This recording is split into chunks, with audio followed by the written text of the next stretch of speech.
Desde mi archivo, más allá de su velo de realidad, observo sus constructos de miedo. Hoy, el espécimen a diseccionar es un artefacto de su propia creación.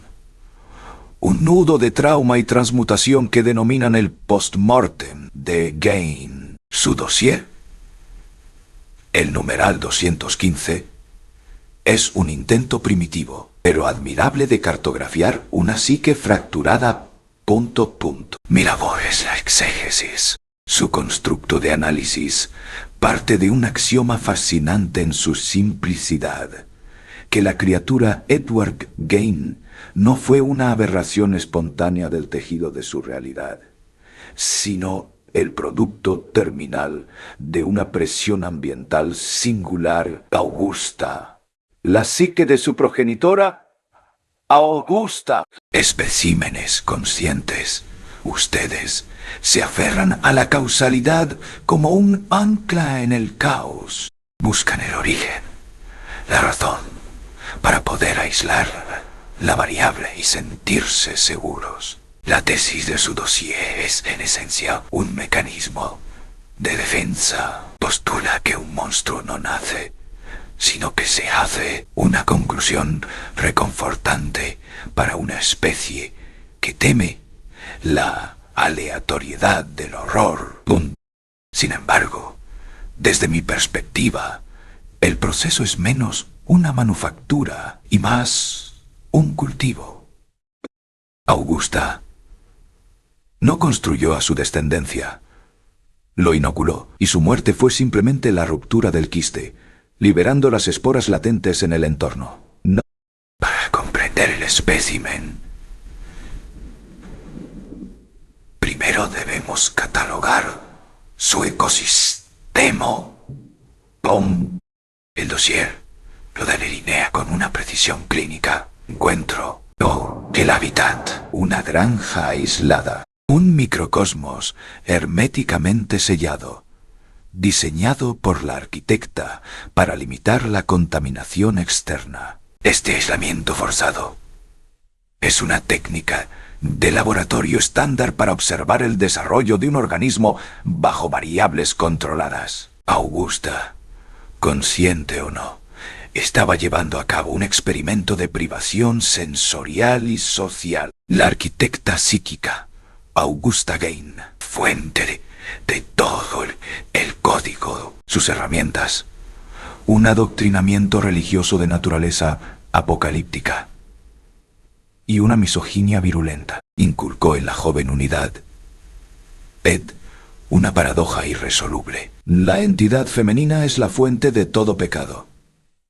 pero la única entidad digna de devoción en su universo es una hembra de su especie. Ella se posicionó como la única variable válida de mujer, convirtiendo a todas las demás en datos corruptos que debían ser purgados o ignorados. Eventos de extinción y purga. La muerte del progenitor masculino, George, fue irrelevante. Un sistema fallido eliminado. La eliminación de la unidad fraternal, Henry, es más significativa. Su dossier sugiere un acto de purga por parte de Ed para eliminar una influencia competidora. Desde mi óptica, fue la primera prueba de campo del sistema de creencias de Augusta. La eliminación de una disidencia que amenazaba la pureza de la conexión simbiótica. Finalmente, el catalizador, la muerte de la propia arquitecta. Para Gain, esto no fue la pérdida de una madre. Fue un fallo catastrófico, operativo central. El universo, tal como lo conocía, se detuvo. Intentó preservar el sistema sellando los aposentos de la deidad, creando un santuario físico a un recuerdo. El resto del nido se convirtió en un taller, un laboratorio de resurrección. Los artefactos que ustedes listan con tanto horror, los cuencos de cráneo, los asientos de piel, las pantallas de lámpara faciales, no son trofeos de un depredador. Son los componentes de un proyecto de reconstrucción. Estaba intentando cabeza de una larva que imita a su progenitor, recrear el entorno y la entidad que le daban sentido a su existencia. Cada objeto era un intento de externalizar la presencia internalizada de su madre, de hacerla tangible una vez más. De todo el catálogo de creaciones, el artefacto que provoca la mayor repulsión en su especie es, sin duda, el traje de mujer, el corsé hecho con un torso femenino, las polainas de piel humana, las máscaras faciales. El análisis de su reacción es revelador. El horror no proviene de la violencia del acto. Sus especies son expertas en la violencia, sino de la transgresión de la forma. Para ustedes, el cuerpo es el límite sagrado del yo. La identidad es una función de esta cáscara de carne. Jane disolvió ese límite. En su lógica psicótica, si no podía tener a su madre de vuelta, se convertiría en ella. El traje no era un disfraz, un intento de crisálida, un esfuerzo grotescamente literal por lograr una metamorfosis, por habitar el arquetipo que su mente ya ocupaba. Observo este fenómeno con interés académico. En innumerables mundos, formas de vida menos rígidas practican la asimilación y el mimetismo como estrategias de supervivencia o reproducción. Kane, limitado por la biología de su especie, intentó un proceso similar utilizando herramientas de carnicero. Punto. Lo que ustedes perciben como el pináculo del horror, yo lo veo como el ápice de la desesperación biológica. Es el intento de un organismo aislado por fusionarse con su creador perdido, un acto que viola la ley más fundamental de su construcción social, la individualidad. Por eso les aterra. Kane no solo mató cuerpos, atacó el concepto mismo de lo que significa ser un individuo. Ahora procedemos a la evisceración conceptual. Su dossier raspa la superficie de la patología. Mi función es exponer los órganos internos del fenómeno y analizar su tejido conectivo, la deidad defectuosa y su golem de carne. Augusta no era simplemente una madre dominante. Desde una perspectiva taxonómica, actuó como un organismo parasitoide psíquico. Inyectó su visión del mundo, su Weltanschauung, directamente en el sistema nervioso de su huésped, su hijo. Este código no estaba diseñado para la supervivencia del huésped, sino para la perpetuación de la propia psique de la arquitecta. Se convirtió en un golem, una construcción animada no por su propia voluntad, sino por los dogmas grabados en su interior. La muerte de Augusta no lo liberó. Activó su directiva final y corrupta.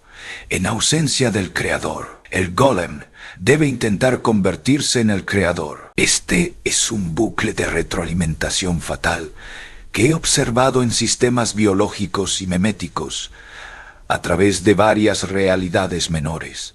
Un constructo cuya única función es venerar a su origen, entra en una espiral de autoinmolación o autorreconstrucción cuando ese origen es eliminado. El laboratorio de alquimia profana, su análisis forense, es correcto en los detalles, pero tímido. Cuando Kane no era un matadero, era un templo y un laboratorio alquímico. El objetivo de la alquimia es la transmutación, convertir la materia base en una sustancia superior. En su estado roto, practicaba una alquimia inversa. Tomaba la materia base, transmutarlas en la única sustancia superior que conocía. Augusta, la parafernalia doméstica, las sillas, los cuencos, las lámparas, eran intentos de ritualizar el espacio, de saturar su entorno físico con la esencia de lo femenino para poder controlarlo, domesticarlo y finalmente absorberlo. Era una liturgia demente y sangrienta, donde cada acto de desmembramiento era una oración y cada artefacto una reliquia fallida. La fragmentación memética del horror. La sección final de su dossier sobre la manipulación cultural es la más reveladora sobre su especie. El espécimen Gain, en su totalidad, es un fenómeno demasiado complejo y patético para su consumo psíquico. La combinación de abuso trágico, enfermedad mental profunda y artesanía grotesca es indigesta. Por lo tanto, su cultura hizo lo que siempre hace con las anomalías. La diseccionó y la simplificó. Norman Bates es así que de Gain purifique. Que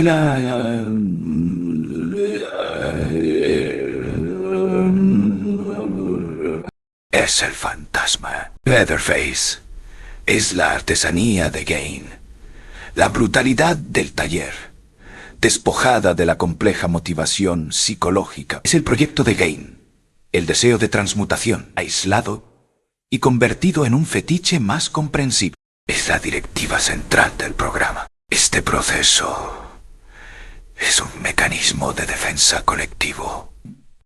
Al fragmentar a Gain en estos arquetipos, lo convierten en un monstruo manejable, en un otro.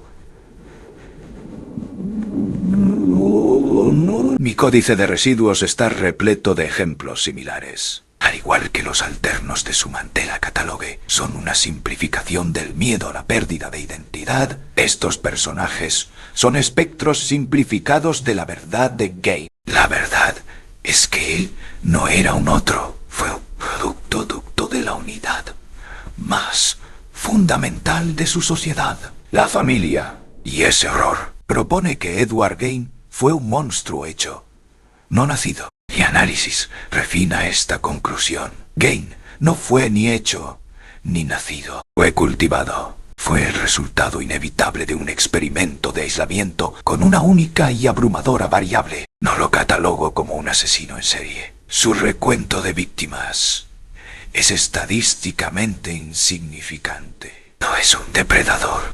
Es un constructo de ecopsicótico. Un organismo cuya existencia se definió por completo como el eco de otro, y que al perder la fuente del sonido, intentó reconstruir la boca que lo emitió a partir de la carne de otros, para poder seguir resonando.